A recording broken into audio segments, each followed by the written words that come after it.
ሰላም ነው እንኳን ወደ ቻናሌ በደህና መጡ። ዛሬ ስለ ኮንክሪት ሚክስ ዲዛይን በቀላሉ ወይም ጀነራሊ እንማራለን። ኮንክሪት መጀመሪያ ኮንክሪት ምንድነው?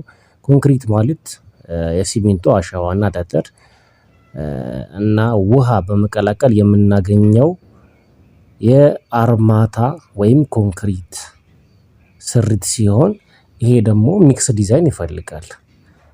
ሚክስ ዲዛይን ለምሳሌ ምንድነው ካልን ይህ ማለት እነዚህ ንጥረ ነገሮች በትክክለኛ መጠን መያዝ አለበት።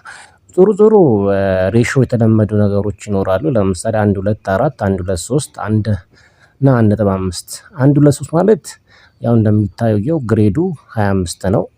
ሲ30 ደግሞ ሲሆን ግሬዱ የአሸዋና የጠጠር ብዛት ቀነስ አድርገን ሲሚንቶን በዛ እናደርጋለን ማለት ነው። ወተር ሲሜንት ሬሾን በስትክክል መመጠን ማለት ነው።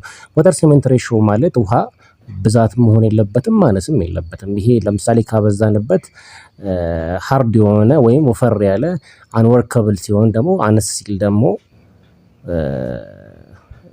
ሌላ ችግር ያስከትላል ማለት ነው። ጠቃሚ ምክሮች ለዚህ ሚክስ ዲዛይን የሚሆኑት ደግሞ ንጹህ አሸዋ ይጠቀሙ። ንጹህ ውሃ መጠቀም ይኖርባቸዋል።